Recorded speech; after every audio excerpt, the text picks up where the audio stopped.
Ibrahim Traoré a observé un moment historique en Afrique, un moment où une nation, longtemps considérée comme une simple source d'exploitation, a décidé de prendre son destin en main.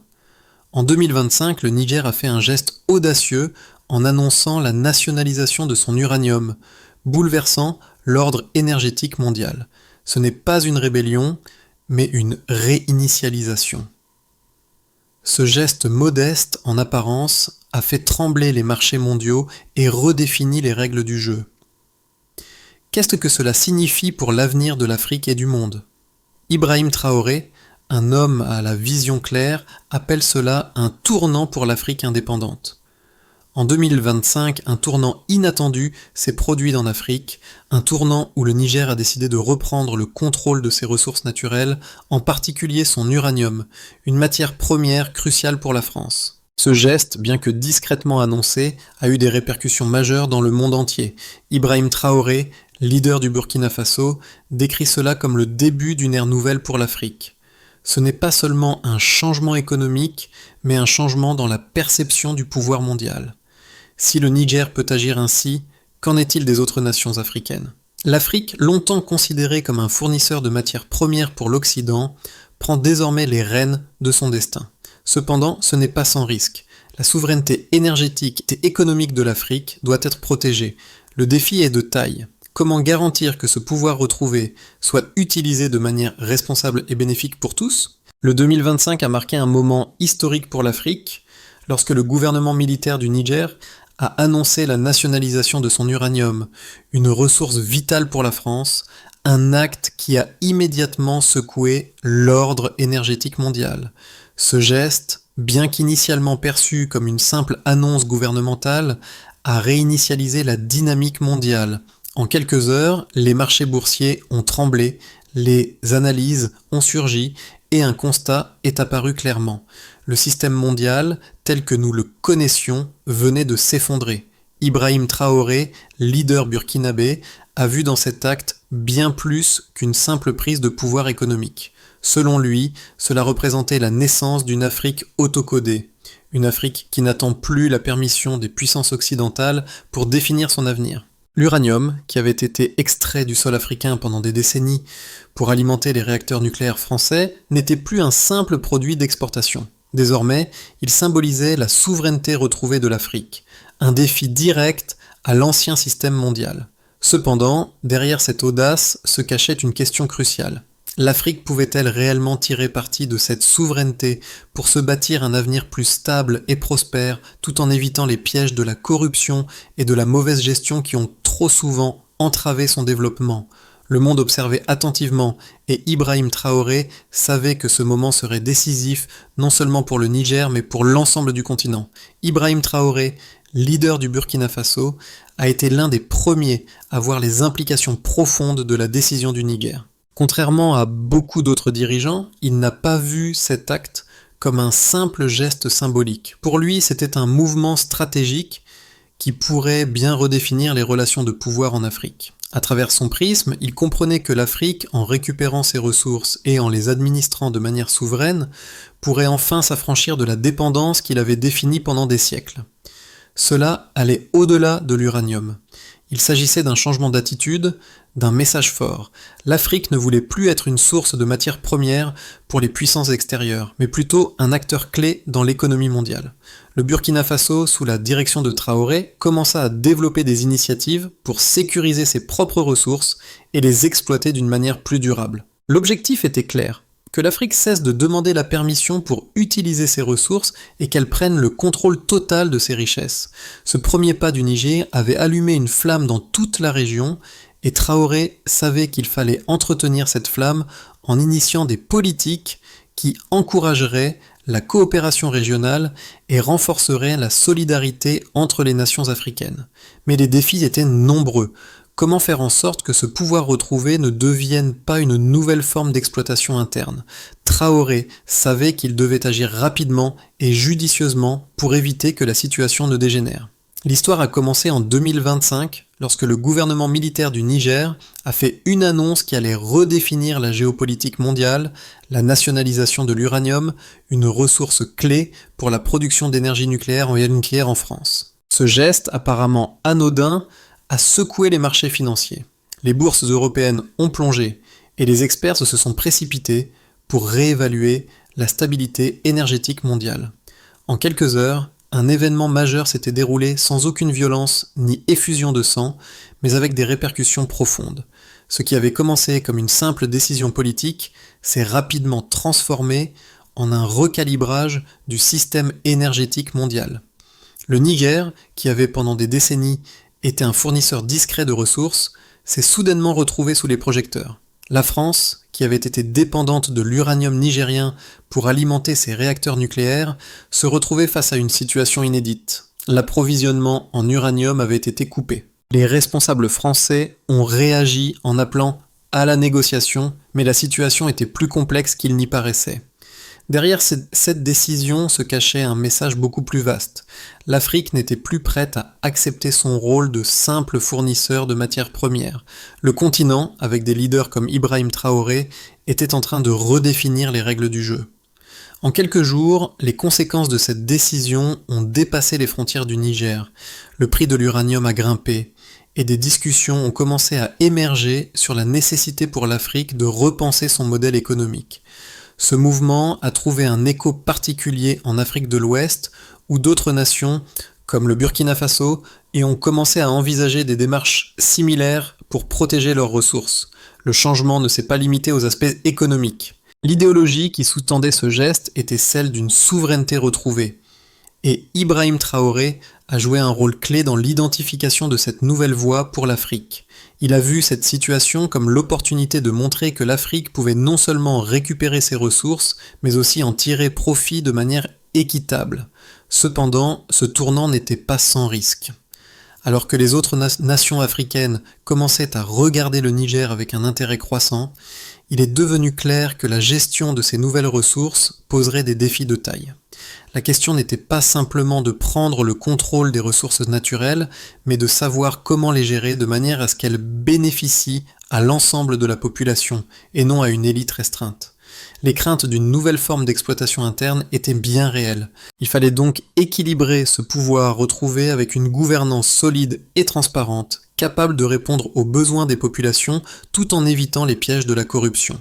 La scène était désormais prête pour un bouleversement des équilibres mondiaux. Ibrahim Traoré, en tant que leader du Burkina Faso, a reconnu que l'Afrique avait un moment historique devant elle. Ce n'était pas seulement une question de souveraineté énergétique, mais de redéfinir la place de l'Afrique sur la scène mondiale. À l'échelle internationale, ce moment marquait le début d'une réévaluation fondamentale des relations de pouvoir. Et si l'Afrique décidait de ne plus se soumettre aux règles imposées par l'Occident, si elle choisissait de devenir un acteur à part entière dans l'arène mondiale, sans l'ombre des anciennes puissances coloniales, ce scénario, autrefois inimaginable, devenait de plus en plus plausible. Les conséquences économiques de la nationalisation de l'uranium par le Niger ont été instantanées. Le premier impact visible a été la flambée des prix sur les marchés mondiaux. Le prix de l'uranium a augmenté de 30% dans les jours suivant l'annonce, provoquant une onde de choc dans les bourses européennes et américaines. Les analystes ont immédiatement commencé à recalculer les coûts énergétiques et les prévisions de production nucléaire pour les années à venir ont été révisées à la baisse. Les stocks d'uranium détenus par la France, jusqu'alors considérés comme un gage de sécurité énergétique, étaient désormais hors de portée. Cette évolution a également eu des répercussions sur les relations commerciales entre le Niger et ses anciens partenaires, notamment la France et les autres puissances occidentales. Le chiffre d'affaires des entreprises impliquées dans l'extraction et l'exportation de l'uranium a chuté de manière significative, de l'ordre de 15 à 20% dans les premières semaines suivant la décision.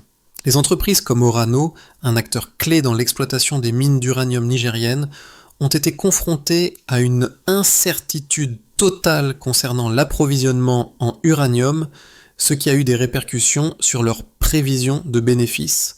Mais l'impact ne s'est pas limité à la seule industrie nucléaire.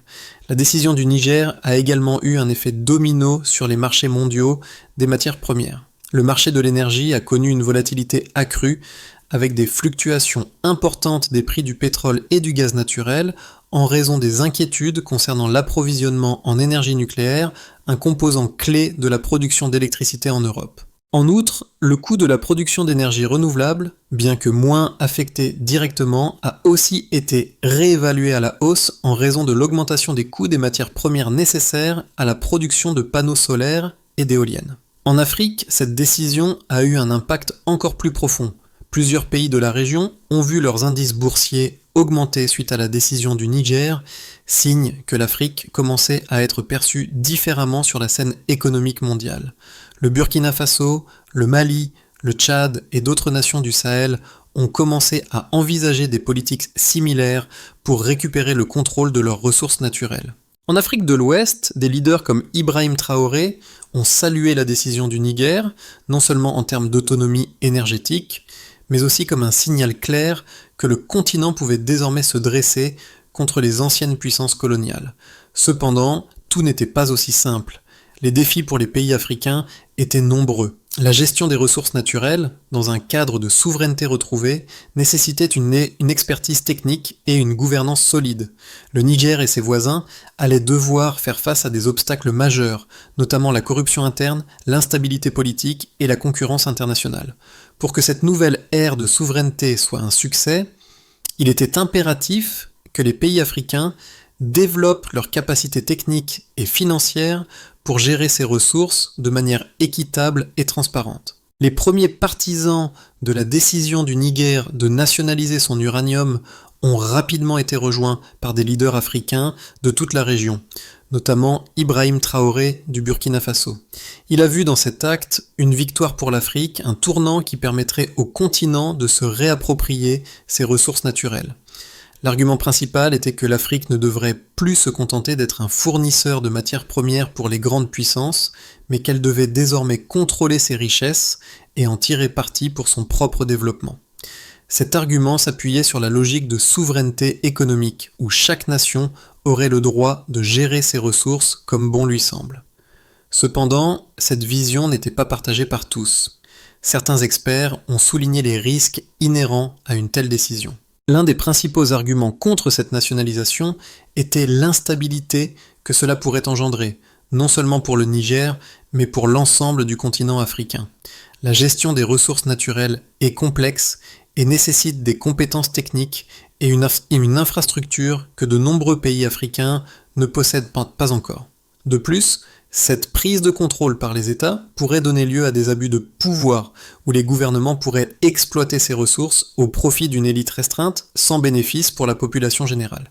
Les critiques ont également pointé le fait que l'Afrique, même si elle récupérait la gestion de ses ressources, n'était pas encore prête à se passer des investissements étrangers nécessaires pour développer ses industries. Les multinationales, qui avaient l'habitude d'exploiter ces ressources, avaient aussi les technologies et l'expertise pour les exploiter efficacement. Sans elles, l'Afrique pourrait se retrouver dans une situation où elle contrôlait ses ressources, mais ne savait pas comment les exploiter de manière optimale. Enfin, l'un des arguments les plus répandus contre cette nationalisation était l'effet qu'elle aurait sur les relations internationales. Le Niger, en rompant un accord qui durait depuis des décennies, a non seulement irrité la France, mais aussi d'autres puissances européennes et mondiales. Cette rupture pourrait entraîner des répercussions diplomatiques et économiques à long terme, affectant la position de l'Afrique dans le système économique global. Cependant, Ibrahim Traoré a répondu à ces critiques en soulignant que l'important n'était pas de suivre un modèle déjà existant, mais de créer un modèle africain de gouvernance des ressources naturelles. L'Afrique ne devait plus être l'otage des anciennes puissances coloniales ou des multinationales. La souveraineté, disait-il, n'était pas seulement un droit politique, mais aussi un impératif économique pour l'avenir du continent. Au milieu de cette révolution économique, un élément clé s'est révélé. L'Afrique ne cherchait pas seulement à récupérer ses ressources, mais à définir un modèle de développement qui lui soit propre. Ce n'était pas une simple remise en question du statu quo, mais une réécriture totale des règles du jeu.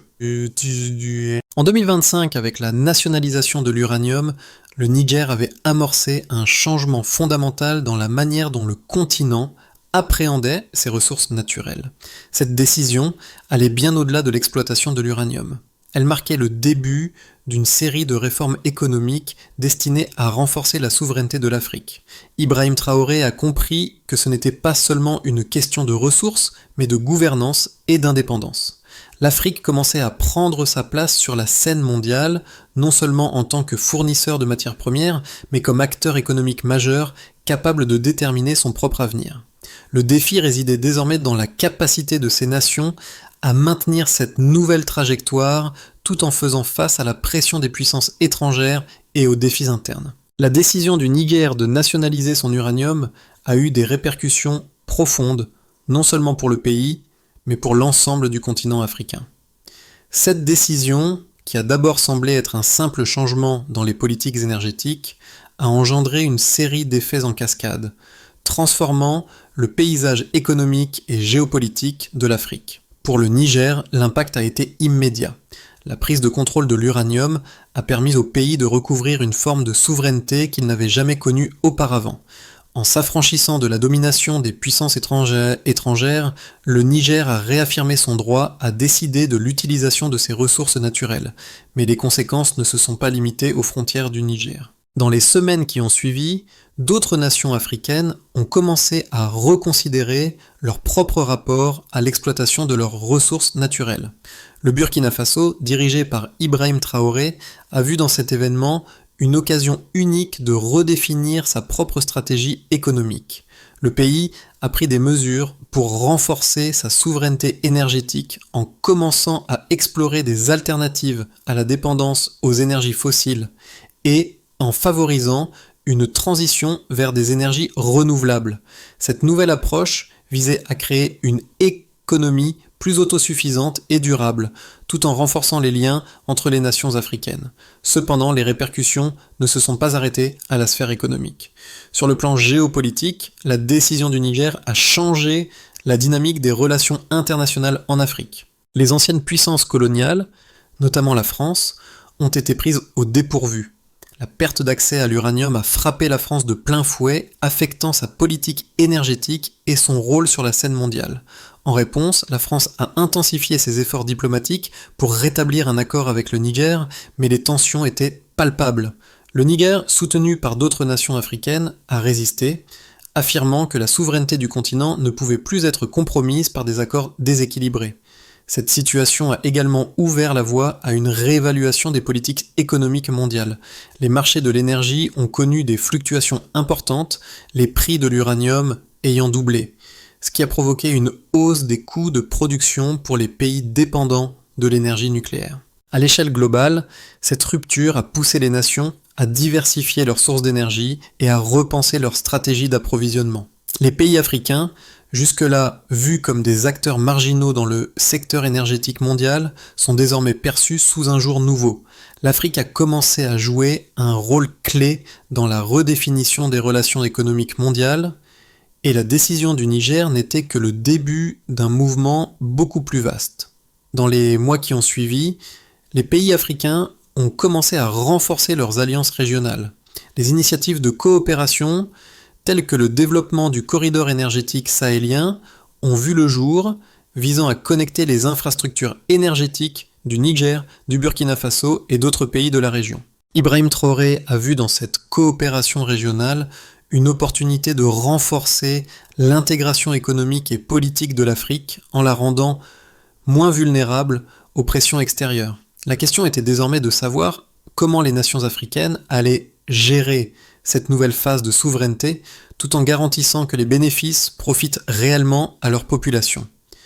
Dans les 6 à 12 mois suivant la nationalisation de l'uranium par le Niger, plusieurs scénarios ont émergé, chacun avec ses propres risques et opportunités pour l'Afrique et le monde. Le premier scénario, le scénario optimiste, envisageait un succès rapide de la souveraineté énergétique en Afrique.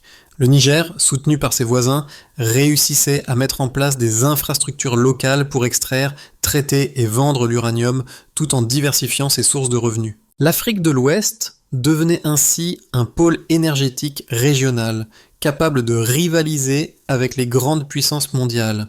Les investissements en énergie renouvelable soutenus par les pays africains eux-mêmes permettait une transition énergétique rapide et l'économie du Niger se stabilisait rapidement. Le leadership de Ibrahim Traoré dans ce processus renforçait la coopération régionale et les pays du Sahel créaient un modèle de développement autonome qui attirait l'attention internationale. Le scénario de base, quant à lui, représentait une situation où les défis internes et externes ralentissaient la mise en œuvre complète de cette souveraineté retrouvée.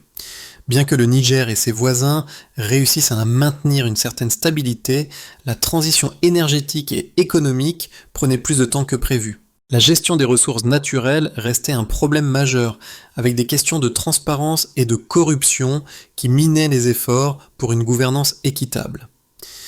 Les puissances extérieures, bien qu'affaiblies par la décision du Niger, continuaient à chercher des moyens de maintenir une influence économique et diplomatique en Afrique. Dans ce scénario, l'Afrique de l'Ouest ne devenait pas encore le centre énergétique mondial, mais elle amorçait des progrès significatifs vers une autonomie partielle. Enfin, le scénario pessimiste envisageait des turbulences politiques et économiques majeures. La décision du Niger d'imposer un contrôle total sur ses ressources énergétiques se heurtait à une forte résistance, tant à l'intérieur qu'à l'extérieur du pays. L'instabilité politique croissante et les tensions internes entre les différents groupes de pouvoir rendaient la mise en place de réformes économiques difficiles. Les relations avec les puissances étrangères se détérioraient et les sanctions économiques commençaient à peser sur l'économie nigérienne. Le manque d'infrastructures, couplé à des problèmes de gouvernance, empêchait l'Afrique de tirer pleinement parti de ses ressources naturelles et la région ne parvenait pas à réaliser son potentiel de souveraineté énergétique. Ce scénario conduisait à une incertitude croissante, avec des impacts négatifs sur la stabilité sociale et politique. Le chemin à suivre serait pavé de défis, mais l'Afrique avait désormais une opportunité de réécrire les règles du jeu économique mondial. Le modèle de développement que les pays africains choisiraient d'adopter dans les mois à venir déterminerait si ce changement serait durable ou non. À travers cette série d'événements, une question essentielle se pose. Qu'est-ce que cela signifie pour vous en tant que spectateur, citoyen ou acteur de ce monde ? Le changement que nous observons aujourd'hui, particulièrement en Afrique, n'est pas seulement une question de politique ou d'économie. C'est une remise en question du système mondial tel que nous le connaissions. Ibrahim Traoré et ses alliés n'ont pas seulement brisé une chaîne de dépendance économique, ils ont ouvert une voie vers un avenir où les nations peuvent prendre le contrôle de leurs propres ressources et, par extension, de leur destin. Pour vous, ce changement pourrait sembler éloigné, mais en réalité, il affecte tout le monde. Imaginez un monde où les ressources naturelles ne sont plus exploitées uniquement pour nourrir les grandes puissances, mais sont utilisées pour le bien-être de ceux qui en sont propriétaires. C'est ce que propose l'Afrique aujourd'hui. C'est une invitation à repenser l'équilibre des pouvoirs mondiaux, à envisager un monde plus juste où chaque nation a une chance égale de s'épanouir. En tant que citoyen mondial, vous avez une place dans cette conversation. Votre rôle pourrait ne pas être celui d'un dirigeant ou d'un décideur, mais vous pouvez soutenir des initiatives qui promeuvent la souveraineté, l'autonomie et la responsabilité. Les actions prises aujourd'hui en Afrique pourraient bien modeler le monde de demain. Si vous croyez que l'Afrique mérite de prendre son destin en main, si vous pensez que chaque nation doit pouvoir contrôler ses ressources et son avenir, alors vous faites déjà partie de ce mouvement. L'histoire n'est pas écrite à l'avance et chacun de nous a un rôle à jouer dans ce changement mondial. Ce n'est pas seulement l'histoire de l'Afrique, mais celle de l'humanité. Pour que l'Afrique atteigne ses objectifs de souveraineté énergétique et économique, plusieurs étapes clés doivent être franchies. La première étape consiste à renforcer les infrastructures locales, en particulier dans le secteur énergétique. Les pays africains doivent investir massivement dans leur propre capacité de production d'énergie, qu'il s'agisse d'uranium, de solaire ou d'éolien. La mise en place de ces infrastructures ne doit pas dépendre des entreprises étrangères, mais doit être dirigée par des gouvernements responsables et des entreprises locales. Il est crucial que l'Afrique crée une base industrielle capable de transformer ses ressources sur place plutôt que de les exporter sous forme brute. La deuxième étape clé est la gouvernance. L'Afrique doit instaurer des mécanismes transparents et responsables pour gérer ses ressources naturelles. Cela passe par la création de systèmes de surveillance indépendants et l'amélioration de la transparence dans les contrats et accords internationaux. Les nations africaines doivent également investir dans l'éducation et la formation afin de développer une main-d'œuvre locale compétente capable de gérer ces nouvelles industries. La troisième étape concerne la coopération régionale. Le modèle de coopération entre le Niger et ses voisins du Sahel, comme le Burkina Faso, doit être amplifié. Les pays africains doivent se soutenir mutuellement pour renforcer leur position sur la scène internationale. Cela inclut le développement d'infrastructures communes, la création de zones de libre-échange régionales et l'établissement de partenariats stratégiques avec des pays non occidentaux qui partagent une vision similaire de l'indépendance et de la souveraineté. Enfin, la quatrième étape est la diversification économique. L'Afrique ne doit pas se contenter de ses ressources naturelles. Les pays africains doivent investir dans des secteurs comme les technologies, l'agriculture durable et l'économie numérique pour se préparer à l'avenir. Le but est de bâtir une économie diversifiée qui ne dépend pas uniquement des matières premières, mais qui soit capable d'innover et de se positionner comme un leader mondial dans de nouveaux domaines. Nous avons commencé ce voyage en explorant un moment où l'Afrique, et plus précisément le Niger, a pris son destin en main. Ce n'était pas une simple rébellion, mais un acte de souveraineté, un geste déterminé pour affirmer que l'Afrique pouvait et devait redéfinir son avenir. Ibrahim Traoré a été l'un des premiers à reconnaître l'importance de ce moment. Ce n'était pas seulement une victoire pour le Niger, mais pour l'ensemble du continent africain. L'histoire de la souveraineté, du courage et du changement commence ici, dans les déserts du Sahel, et s'étend à travers toute l'Afrique. Aujourd'hui, alors que le monde observe cette transformation, une question se pose. Allons-nous voir l'Afrique continuer sur cette voie ou laisser les anciennes puissances reprendre le contrôle ? Ce qui se passe maintenant en Afrique va au-delà de l'uranium ou de l'énergie. C'est une réécriture du récit mondial, une révision de la façon dont le pouvoir et les ressources sont distribués dans ce monde. Le chemin reste semé d'embûches, mais la lumière du changement brille désormais plus fort. Et il ne tient qu'à nous, à vous, de participer à ce voyage vers une Afrique indépendante, responsable et prospère. Si vous croyez que le changement en Afrique n'est pas seulement nécessaire, mais inévitable, alors il est temps de rejoindre ce mouvement. Ce n'est pas une question de politique, mais de justice et d'égalité. L'Afrique a enfin la possibilité de se libérer des chaînes du passé et de forger son propre destin. Chaque voix compte dans ce voyage, et vous pouvez être une partie de ce changement historique. L'avenir de l'Afrique, et par conséquent celui du monde, repose sur la capacité de ces peuples à se lever pour ce qui leur appartient de droit. Si vous voulez voir un monde plus équitable, plus juste, où les nations prennent le contrôle de leurs propres ressources et de leur avenir, rejoignez-nous dans cette conversation. Partagez votre soutien, partagez vos idées et faites entendre votre voix. L'histoire est en train de se faire et elle ne se fera pas sans vous. L'avenir de l'Afrique est entre nos mains et ensemble nous pouvons bâtir un avenir où chaque nation, chaque peuple a le droit de briller. Laissez-nous vos commentaires et abonnez-vous pour continuer ce voyage vers la justice et la souveraineté.